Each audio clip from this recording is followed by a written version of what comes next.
Alhamdulillahi Rabbil Alamin. Wassalatu wassalamu ala asyrafil anbiya'i wal mursalin Nabiina Muhammadin sallallahu alaihi wasallam wa ala alihi wa ashabihi wa man tabi'ahum bi ihsanin ila yaumiddin, amma ba'du.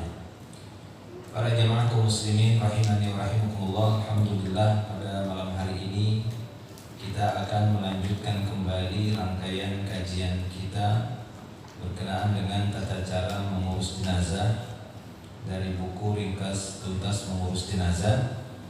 Dan pembahasan kita terakhir di pekan yang lalu telah kita sampaikan materi yang berkaitan dengan taksirul jenazah atau memandikan jenazah. Maka pada pertemuan kali ini, di malam hari ini, kita akan mencoba untuk memperlihatkan kepada para jamaah dari teori yang sudah kita bahas di pekan yang lalu, bagaimana tata cara memandikan jenazah, dimulai dari persiapan, perlengkapan, dan sampai kepada tata cara hingga di akhirnya nanti, sampai akhir pemandian, sampai kepada penyiraman kafur kepada jasad ataupun badan jenazah, seperti yang sudah kita bahas.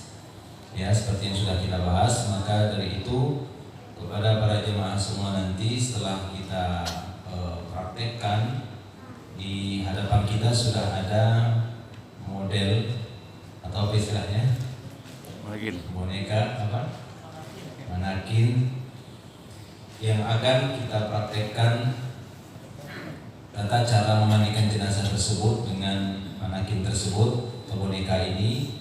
Dan nanti setelah ini kita akan membagi beberapa kelompok dengan perlengkapan yang sudah kita bawa. Kita bagi beberapa kelompok, 2 atau 3 kelompok, bagi jamaah semua yang ingin secara langsung mempraktekkan, walaupun istilah kami mandi kering, bukan mandi basah. Kalau mandi basah khawatirnya nanti kerepotan pengurus masjid untuk jemur karpetnya. Ya, jadi di sini embernya sekedar untuk bahan praktek saja. Kita akan peragakan dan perlihatkan beberapa tata cara yang mungkin agak kesulitan kita untuk mempraktekkan jika sebatas membaca dari buku tersebut, Ringkas Tuntas Mengurus Jenazah.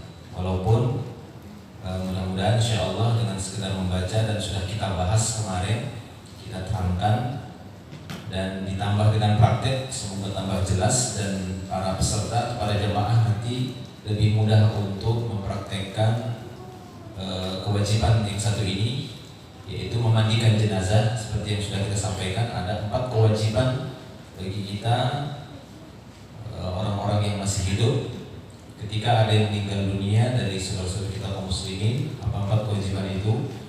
Memandikan jenazah, mengafaninya, kemudian menyolatkan sampai kepada menguburkan jenazah. Nah, adapun tentang memandikan jenazah kemarin sudah kita bahas, dan mungkin silahkan bisa merujuk kembali kepada buku yang sudah dibagikan dari Ringkas Tuntas Mengurus Jenazah. Di sana ada beberapa persiapan-persiapan yang perlu kita siapkan, yang perlu kita lengkapi. Yakni pertama, bagi orang yang memandikan jenazah. Dan sudah kita bahas juga bagaimana tentang hukum memandikan jenazah ini. Ini adalah salah satu kewajiban ataupun fardu kifayah. Itu poin-poin penting juga yang perlu kita perhatikan. Ini merupakan fardu kifayah, kewajiban bagi kaum muslimin secara keseluruhan, yang apabila sebagian dari mereka sudah melakukan kewajiban ini, maka akan menggugurkan yang lainnya, menggugurkan kewajiban bagi yang lainnya.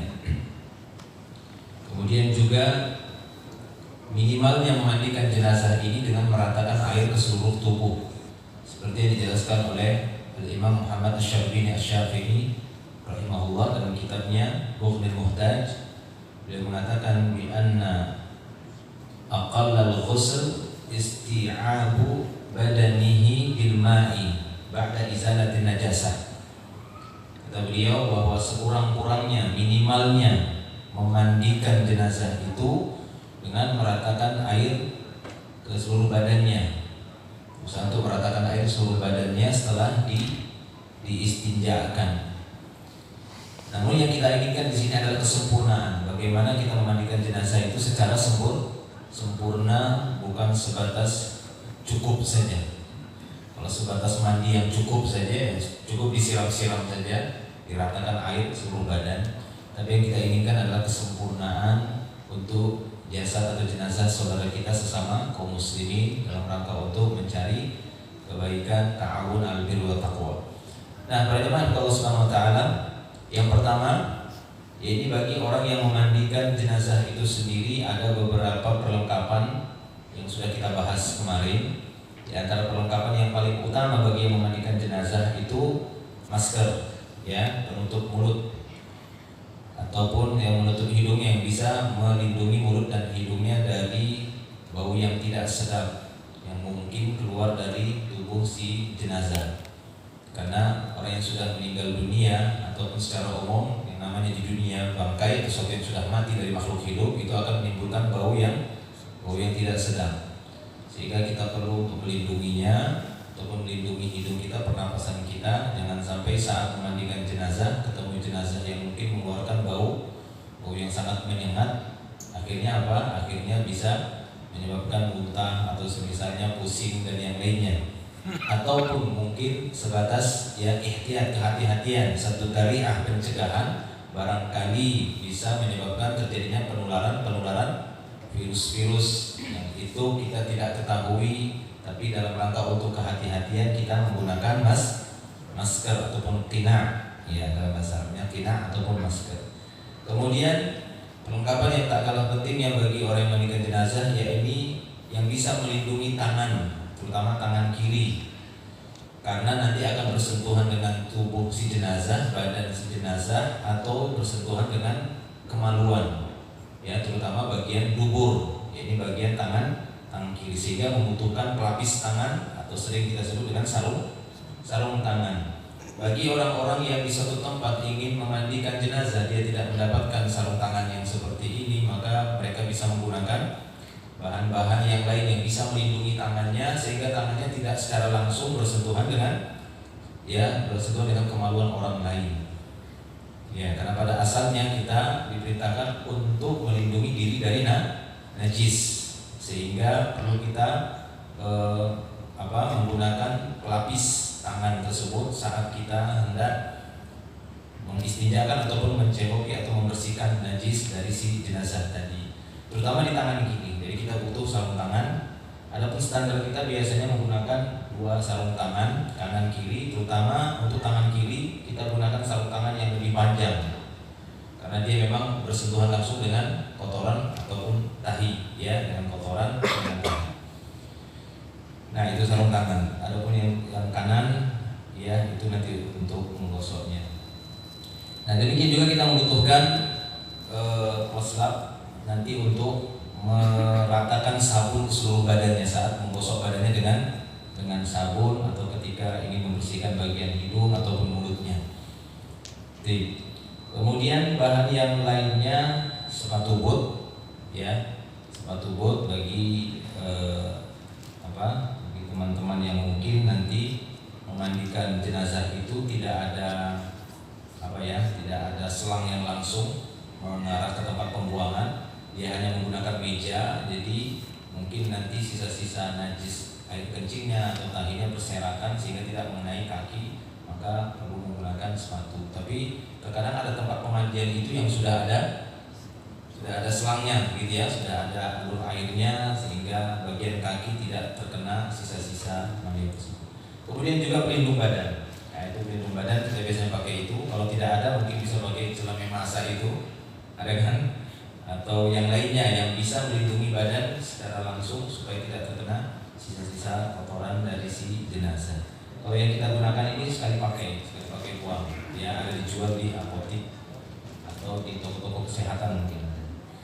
Ya, ini bagi orang yang memandikan jenazah, bahan-bahan yang penting untuk dia siapkan ketika dia memang ditugaskan untuk memandikan jenazah atau menawarkan diri untuk memandikan jenazah. Mungkin yang meninggal adalah keluarganya, orang terdekatnya, kerabatnya, maka saudara ataupun kerabat yang terdekat itu yang lebih utama untuk memandikan si jenazah. Walaupun hukum asalnya laki-laki, jenazah laki-laki dimandikan oleh laki-laki pula, jenazah perempuan dimandikan oleh perempuan juga, kecuali antara suami istri. Sebagaimana sabda Nabi Shallallahu Alaihi Wasallam, ini ihfad aurataka illa min zawjik, ihfad aurataka illa min zawjik, jagalah auratmu kecuali kepada istri. Ya, ihfad aurataka illa min zawjatik, jagalah auratmu kecuali kepada istrimu. Artinya antara suami dan istri itu gak ada batasan aurat. Tapi selain suami istri ada batasan auratnya, harus ada yang ditutup. Ya, harus ada yang ditutup. Itu bagian apa nanti? Bagian antara pusat sampai lutut. Demikian juga wanita ketika memandikan jenazah wanita yang lainnya, nanti ditutup antara pusat dan lututnya. Walaupun sebagian ahli ilmu yang mengatakan antara dada sampai lutut untuk ya jenazah wanita yang dimandikan oleh wanita. Nah demikian juga tidak diperkenankan ayah memandikan anak perempuannya yang sudah balik, ataupun ibu memandikan anak laki-lakinya yang sudah balik. Kalau sekiranya hal tersebut dibolehkan, maka Nabi SAW yang langsung memandikan Ummu Kulsum ketika meninggal dunia, atau ketika Ruqayyah meninggal dunia istrinya Utsman. Tapi pada waktu itu beliau SAW tidak memandikan anak perempuannya karena memang ada batasan auratnya. Ya, sehingga para wanita waktu itu yang memandikan anak perempuan beliau. Dari para jemaah Allah Subhanahu wa taala. Kemudian bahan-bahan untuk memandikannya sendiri, bahan-bahan mandi. Ya, bahan-bahan mandi untuk jenazah dan perlengkapan yang diperlukan saat memandikan jenazah. Di antaranya alat-alat pembersih ataupun bahan-bahan untuk pembersih. Ya, sabun, yaitu jelas ya, sabun, kemudian sampo, kemudian itu sabun sampo. Jika tidak ada daun bidara, ya bisa menggunakan sampo ataupun sabun mandi biasa. Kemudian yang lainnya seperti gunting, ya gunting ini akan kita butuhkan nanti untuk menggunting bulu-bulu yang memang bisa dipendekkan, dirapikan seperti kumis, ya ataupun bulu ketiak. Nah kemudian gunting kuku. Bulu, nah ini untuk gunting kuku karena nanti akan kita lakukan sunat fitrah itu tadi ya, untuk menggunting kuku tangan dan kuku kaki. Kemudian juga bahan yang lainnya seperti cotton bud, ini juga diperlukan untuk membersihkan kotoran-kotoran yang mungkin masih terlihat menempel di sela-sela yang agak sempit seperti telinga atau hidung atau yang lainnya. Dan kita dapati ada kotoran yang perlu kita bersihkan menggunakan cotton bud. Kemudian selainnya itu ya ini penutup aurat, untuk menutup aurat si jenazah yang nanti akan ditutupkan antara pusat dan lututnya si jenazah. Ya, bahan-bahan yang lainnya seperti handuk, kemudian kain lebar, ya handuk, kain lebar seperti yang dicantumkan di dalam buku ya, kain lebar nanti. Nah itu. Kemudian bahan-bahan tambahan yang lainnya semacam plaster itu perlu kita persiapkan, ataupun pampers, ya seperti kapas, dan kapas untuk menyumbat mungkin bagian-bagian yang perlu disumbat nanti. Kalau memang dia mengeluarkan cairan terus, bisa disumbat dengan kapas atau pampers. Nah demikian juga untuk memandikan ya kita membutuhkan itu untuk ya kapur barus, ya kapur barus untuk siraman yang terakhir nanti kita butuhkan juga. Untuk memandikannya jelas kita membutuhkan ember ataupun gayung, atau seperti yang pertanyaan kemarin dengan menggunakan selang langsung gitu ya, keran ataupun selang yang ada kerannya lebih bagus supaya nggak ngalir terus, kecuali memang ada operatornya yang hidupkan, matikan, itu lebih enak. Ya itu para jemaah Allah Subhanahu wa taala, di antara bahan-bahan yang perlu dipersiapkan. Kemudian yang tak kalah pentingnya adalah tempat. Baik itu tempat yang kita maksud tempat memandikan si mayit berupa papan lebar atau meja panjang, atau memang tempat pemandian khusus, ya, ataupun tempat yang kita maksud tempat yang tertutup, tidak disaksikan oleh semua manusia, tidak semua orang bisa melihatnya, karena pada intinya ini adalah memandikan berkaitan dengan aurat, harus dibuka auratnya, dijelaskan tidak selamat mata kita dari terlihatnya aurat saudara kita ini. Sementara menjaga aurat di dalam Islam itu sangat ketat. Menjaga aurat di dalam Islam itu sangatlah ketat sekali. Sampai pembahasan masalah pakaian, sampai pakaian-pakaian yang ketat sekalipun itu dibahas oleh Nabi. Ya, yang menembus auratnya, ini penting. Sehingga jangan karena dia sudah meninggal dunia kemudian kita berbuat sesuka hati, tidak menjaga auratnya. Justru ini amanah kita sebagai saudaranya, sesama muslim, tetap menjaga aurat saudara kita, seperti hadis yang pernah kita bacakan pada pertemuan yang lalu. Nabi SAW mengatakan, man ghassala mayyitan fasatarahu satarahullahu minaz dzunub. Ya, barang siapa yang memandikan mayit kemudian dia menutupi auratnya. Man ghassala mayyitan fasatarahu, siapa yang memandikan mayit kemudian dia berusaha untuk menutupi auratnya, maka Allah Subhanahu wa taala akan menutupi dosa-dosanya nanti pada hari kiamat. Allah taala akan menutupi dosa-dosanya pada hari kiamat. Maka dari itu hati-hati tatkala kita memandikan jenazah saudara kita, hendaknya kita berusaha untuk menjaga auratnya dengan menempatkan tempat pemandian tadi dalam keadaan tertutup dan tidak ada yang di dalam kecuali yang ditugaskan untuk memandikan saja.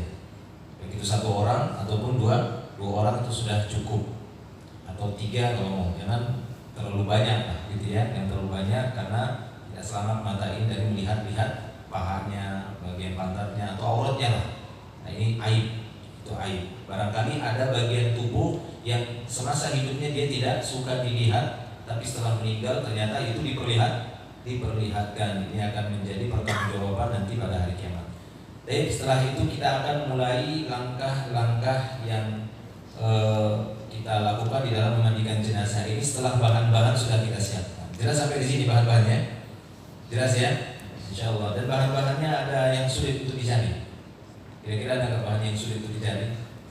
Tidak ada ya, sabun, kapur barus, kain-kain, ya sarung tangan. Tadi sudah ada alternatif alat pemotong gunting dan semisalnya. Ya insya Allah, alhamdulillah ada. Kalaupun nanti di suatu tempat tidak didapati, bisa diganti dengan bahan yang lain. Artinya bahan-bahan yang kita sebutkan tadi itu adalah bahan-bahan yang mudah untuk saat ini kita dapati di tempat kita. Kalaupun di sana nanti ada yang tidak selengkap yang kita sebutkan, bukan berarti mandinya itu nggak sah. Kita hanya ingin mencari bagaimana memandikan jenazah ini secara sempurna, bukan sekedar cukup saja, tapi sempurna. Itu para jemaah Allah SWT. Nah kemudian masalah jenazah, ya pakaiannya itu bisa kita buka pakaian si jenazah yang dia kenakan semasa dia meninggal. Kan dia meninggal umumnya menggunakan pakaian. Itu bisa kita buka saat dia masih di rumahnya, di kamarnya, belum dipindahkan ke tempat pemandian. Itu bisa kita buka, langsung kita tutup dengan kain panjang.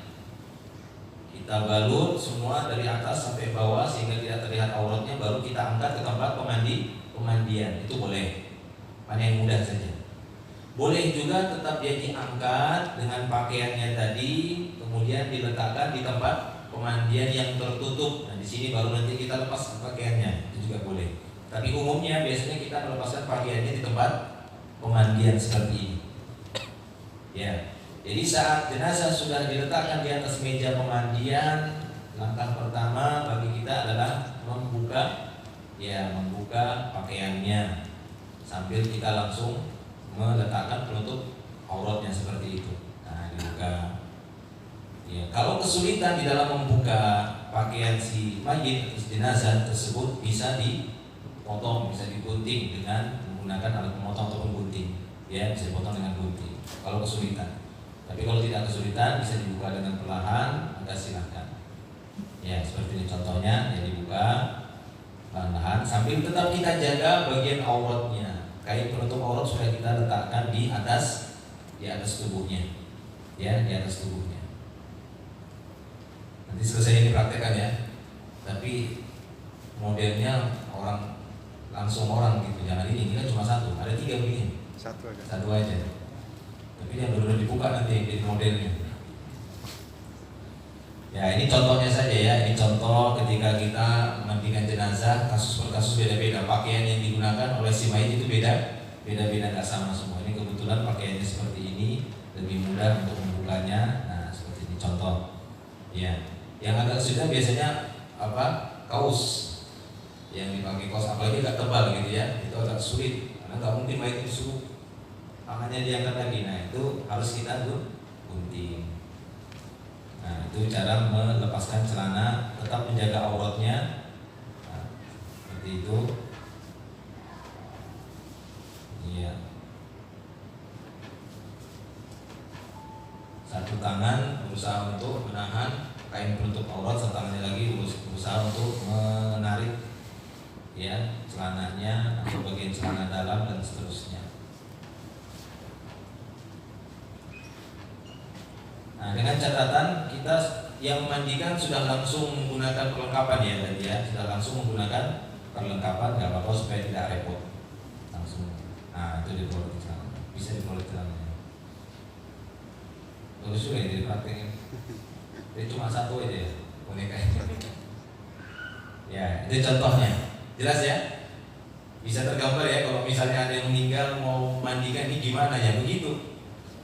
Ya, ini mau diapakan. Nah, jadi kelihatan gitu. Maksudnya tinggal diletakkan kain penutup aurat kemudian dibuka lagi celananya. Dengan orang yang mandikan tadi sudah langsung dia menggunakan perlengkapan. Nah, langkah berikutnya apa? Setelah ini langsung dimandikan. Dan apa di sana disebut? Melakukan sunnah-sunnah fitrah, sunanul fitrah yang semasa hidup itu disunnahkan, bagi yang meninggal juga itu tetap dianjurkan. Sebagaimana saya cantumkan di sana perkataan Al-Imam Al-Ghazali dalam masalah ini, hal tersebut tetap berlaku juga bagi yang sudah meninggal dunia. Maka kita bersihkan, kemungkinan kita periksa dulu ya kuku-kuku tangannya, kuku kakinya, kalau sekiranya masih ada yang panjang maka kita bersihkan. Ya, kita bersihkan dengan memotong kuku. Demikian juga kita periksa bagian kakinya. Itu ada sepatunya. Tidak bisa lepas ya? Tidak bisa. Itu permanen ya. Tidak apa-apa. Ya. Kemudian juga kita lihat bagian kumisnya. Kalau terlalu panjang maka kita rapikan. Apabila melewati sampai batas garis bibir gitu ya, dipendekkan. Demikian juga bulu ketiaknya. Ya, walaupun sunnahnya bulu ketiak itu dicabut, tapi nggak mungkin dicabutin ya. Cabutin bulu ketiaknya mayit itu cabutin nanti katanya gimana?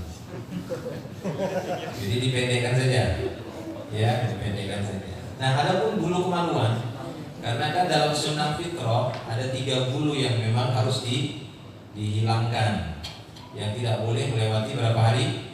40 hari.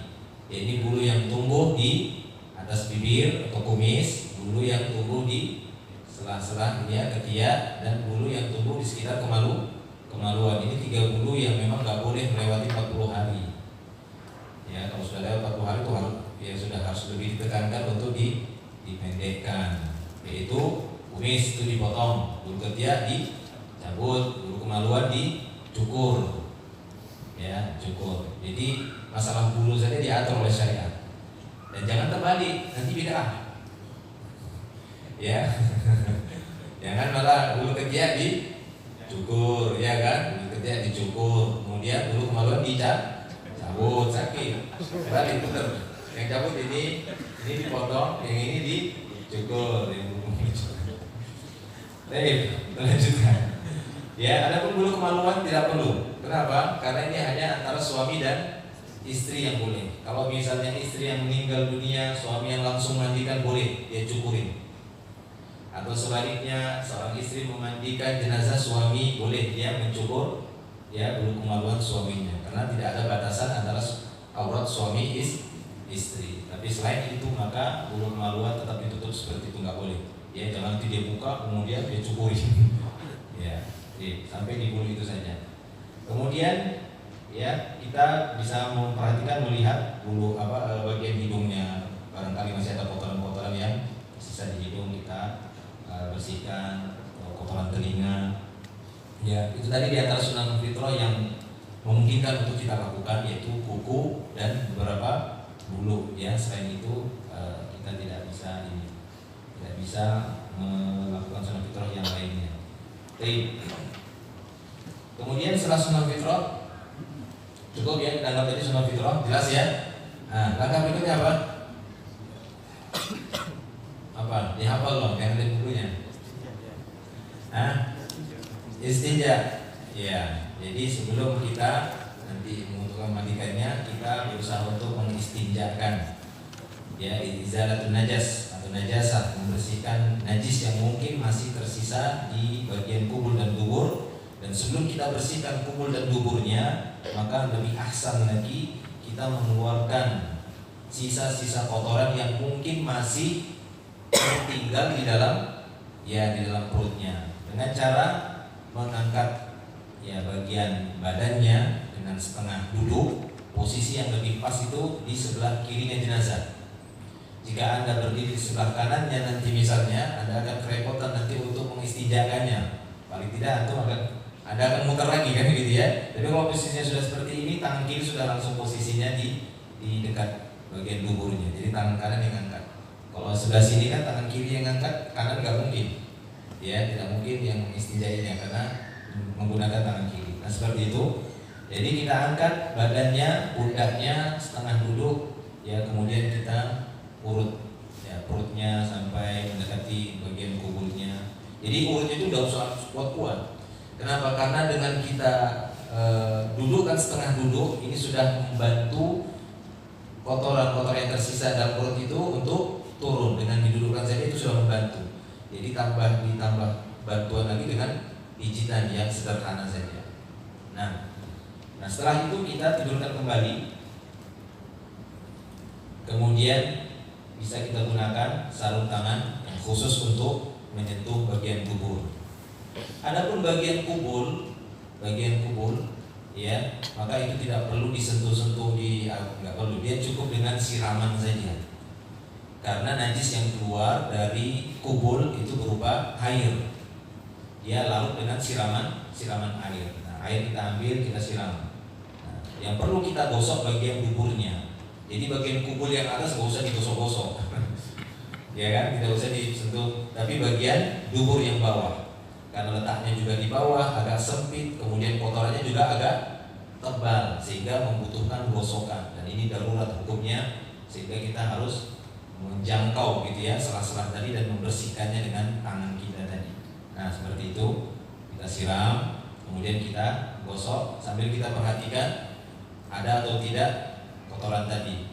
Seperti yang pernah saya sampaikan, hati-hati juga ya, berhati-hati. Artinya berhati-hati di sini jangan sampai nanti kita tidak bisa membedakan antara kulit-kulit yang terlepas dengan kotoran. Karena terkadang ada orang yang meninggal dunia itu karena mungkin sudah saking lamanya duduk, tidur, sehingga agak lembab bagian bokongnya tersebut. Tatkala kita sentuh gini, wah masih ada kotoran, ternyata dagingnya sudah berlepas.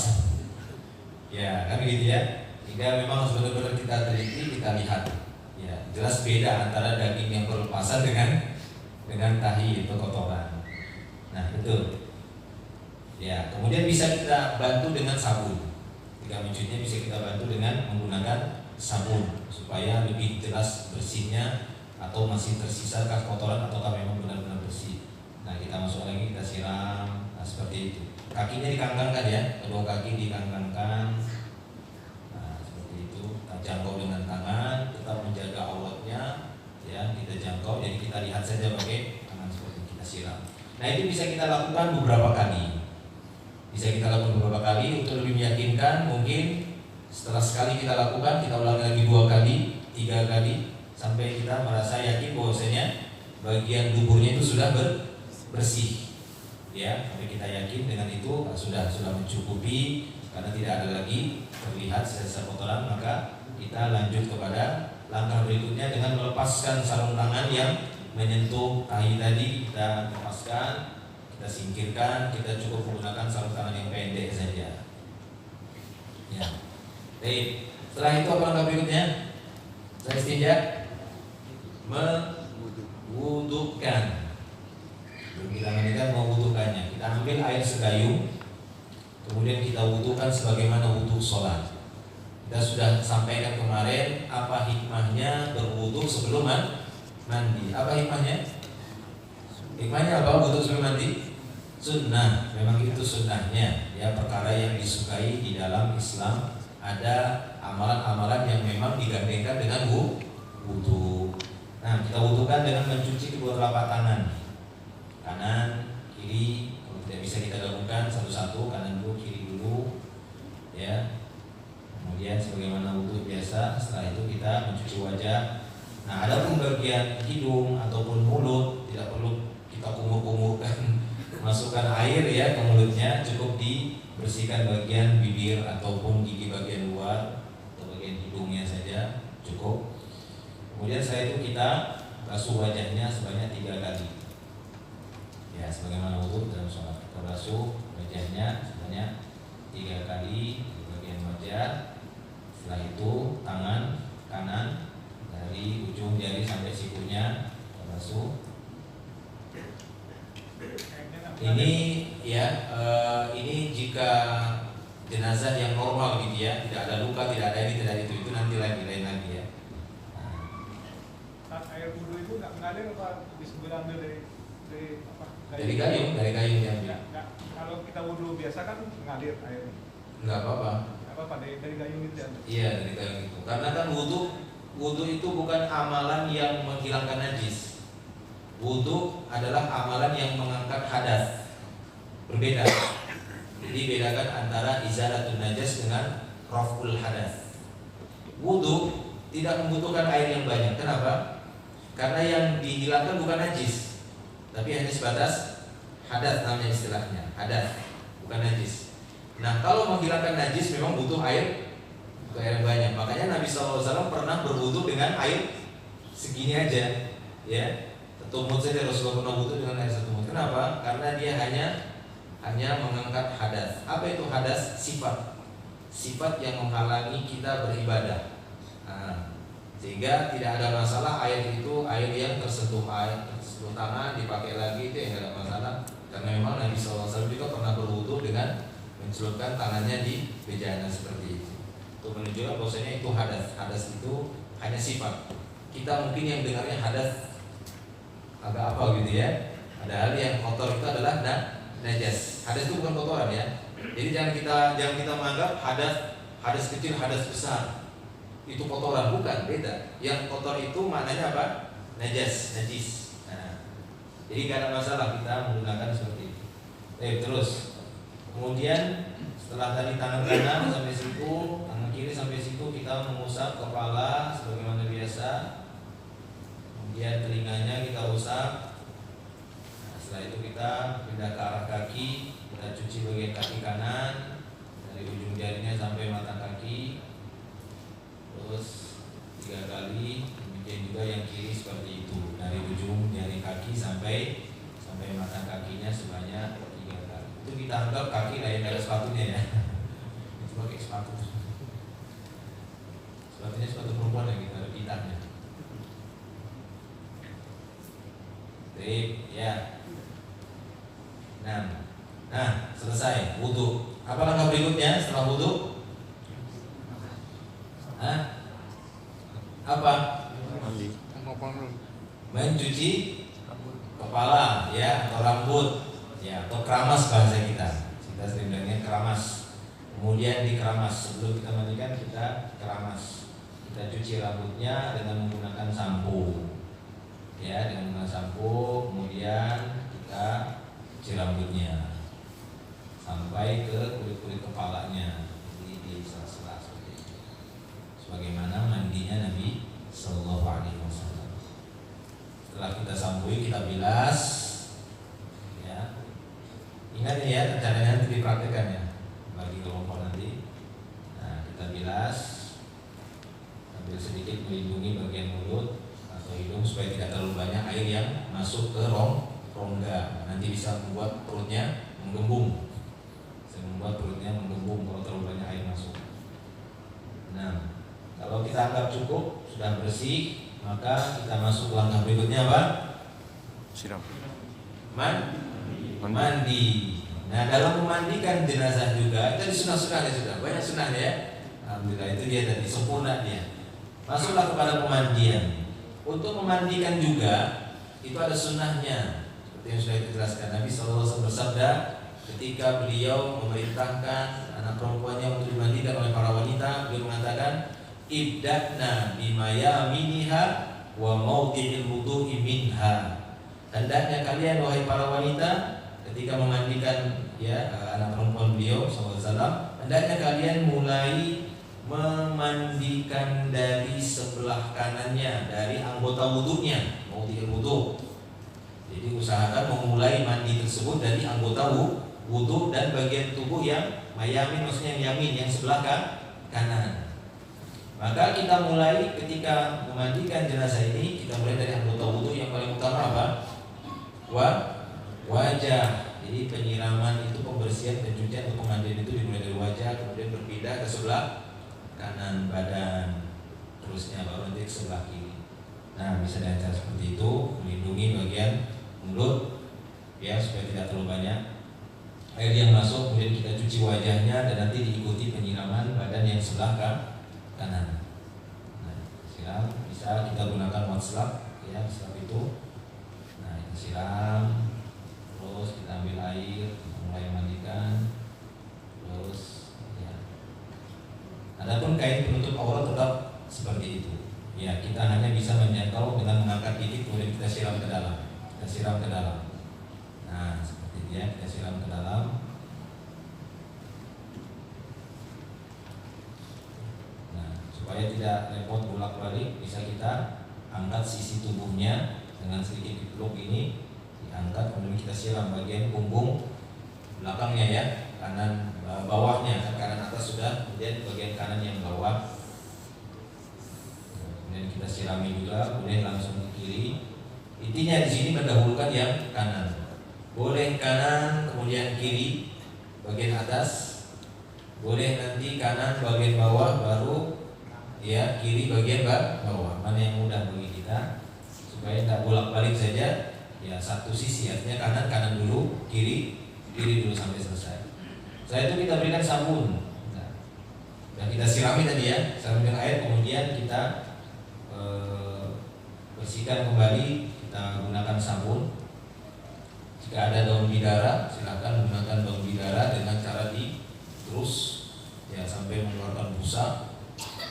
Kemudian itu kita buat untuk menggosok badannya tadi, wajah, badan, terus kanan, ketiaknya, tangan. Kemudian tangan kita masuk menjangkau ke dalam, gitu. Dengan tidak membuka penutup auratnya tadi, tetap dijaga. Tangan kita saja masuk menjangkau ke dalam. Bagian kemaluan tidak perlu dikucek-kucek. Hanya paha-paha tepinya saja gitu yang digosok-gosok, kemaluannya tidak usah dikucek-kucek. Kemudian dengan diangkat, diturun dikit situ, tangan masuk ke bawah supaya bisa tekan punggung. Sebenarnya satu orang cukup kalau memang tahu tekniknya. Satu orang cukup kalau tahu tekniknya. Nanti ketika praktek dibagi nanti diberitahukan cara menarik pundaknya gitu supaya bisa tangan masuk ke bawah. Kemudian juga yang sebelah kiri, setelah tadi sudah kita siram, kita sabuni bagian kiri. Gampang kan? Gampang. Jadi kalau ada yang meninggal nanti tidak perlu repot lagi cari siapa ini yang mandikan. Anda yang harus mandikan langsung, berlomba-lomba untuk kebaikan. Apalagi yang meninggal itu masih keluarga sendiri, jelas lebih utama dan lebih pasti lebih rahasia gitu jaga keluarga sendiri. Baik. Setelah kita sabuni, boleh langsung kita bilas, kita tinggalkan sabunnya, kita singkirkan, lalu kita tinggal membilasnya, kita siram. Di bagian yang kanan, terus kita siram. Nah, seperti itu. Tadi sudah mendekati selesai kalau sudah membilas itu. Juga nanti siraman terakhir dengan menggunakan kafur. Jadi kita bilas. Kita perlu dikit, kita angkat.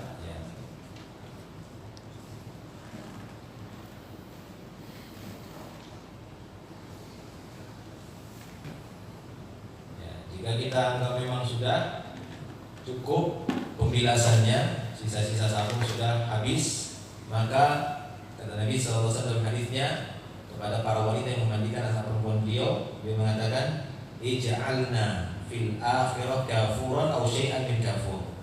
Jadikanlah pemandian atau siraman terakhir dengan menggunakan kafur, siraman yang dicampur dengan kafur. Atau kita bahasa kita kafur garus Oleh karena itu ketika kita sudah menggunakan kafur ini sebagai penyiraman terakhir, nanti waktu mengafani tidak perlu lagi ditabur pakai kafur baru, kecuali memang jenazahnya sangat bau gitu ya, memang butuh tambahan kafur lagi, nggak apa-apa waktu mengafani kita tabur lagi kafur. Tapi kalau sudah cukup, nanti pada waktu mengafani cukup kita menggunakan parfum saja. Itu nanti bagian mengafani ya. Nah, ini siraman kafur kita ratakan, kita daulkan yang kanan, kiri, ya, secukupnya. Jika kita merasa sudah cukup, maka selesailah memandikan jenazah ini. Tinggallah kita mengeringkan tubuh jenazah dengan menggunakan handuk yang sudah kita siapkan tadi. Ya, kita keringkan dengan cara ya, kita bagian kepala dikeringkan, rambutnya khususnya. Yang nanti diikuti dengan melepaskan kain penutup auratnya.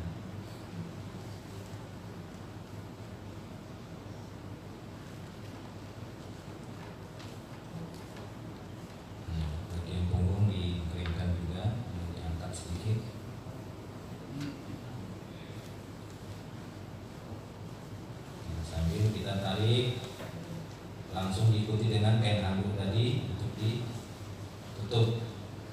Nah, ya, antara pusat dan lututnya. Dan nanti setelah kita anggap sudah cukup pengeringannya, baru terakhir dibalut atau dibungkus dengan kain panjang tadi, karena akan diangkat ke tempat mengafani.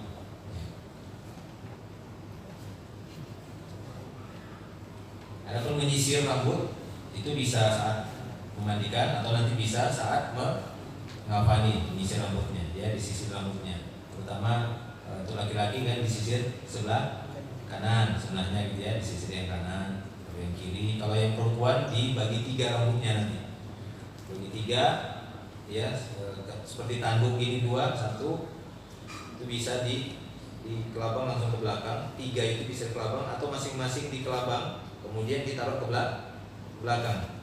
Ya, itu untuk kaum wanita, bapak-bapak enggak. Untuk jenazah yang perempuan digituin rambutnya. Tapi kalau untuk jenazah laki-laki cukup disisir secara sunnah. Itu kan menyisir rambut itu sunnahnya mana?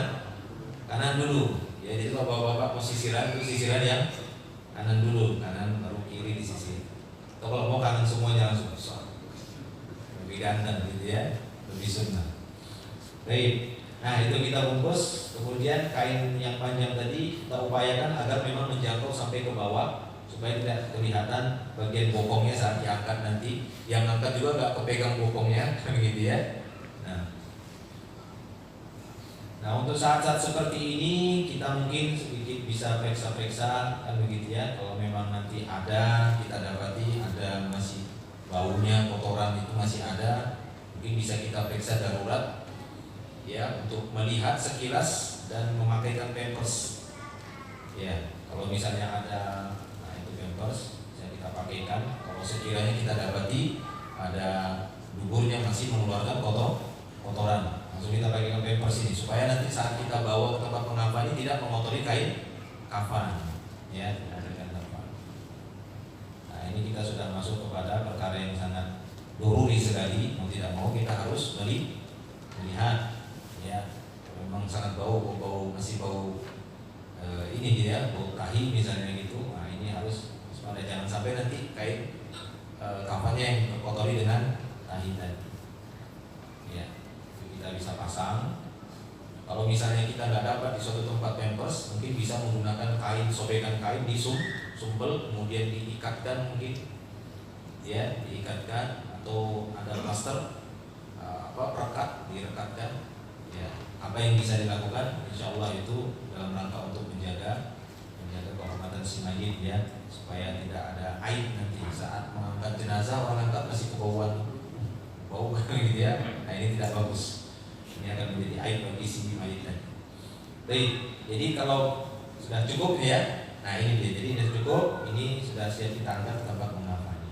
Baik, cukup. Mungkin itu sekilas pada dia kata cara sedikit penjelasan. Nanti para jemaah yang ingin praktek langsung kita bagi 3 kelompok secara ringkas saja, tidak perlu sampai sepanjang yang kita sampaikan tadi karena waktunya tidak mencukupi, tapi cukup dia menyampaikan secara ringkasan. Langkah pertama mungkin trainer kita akan menyampaikan apa yang pertama Bapak lakukan.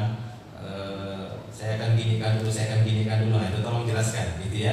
Jadi biar terasa menempel ya ilmunya itu, dan nanti saat benar-benar kita melakukan kegiatan ini, kita benar-benar masih menempel tadi ingatan tadi, ya, membantu ingatan kita supaya enggak, apa istilah kita, blank gitu ya. Ngapain ya? Apa lagi kemarin gitu ya? Ngapain lagi? Nah, maka dengan cara nanti praktek kemudian menjelaskan, itu membantu kita untuk menguatkan ingatan. Jadi mungkin ini dulu sementara saya sampaikan, dan setelah ini kita akan bagi 3 kelompok karena ada 3 perlengkapan yang kita miliki. Dan kalau Bapak yang ingin praktek langsung, nanti silakan untuk langsung mempraktekannya, bisa dengan berdua, kalau nggak bisa sendiri berdua, nanti ada 1 orang yang jadi model. Ini dulu mungkin yang saya bisa sampaikan, semoga bermanfaat. Dan setelah ini kita lanjutkan membagi 3 kelompok. Akhirul da'wan, alhamdulillah, assalamualaikum warahmatullahi wabarakatuh.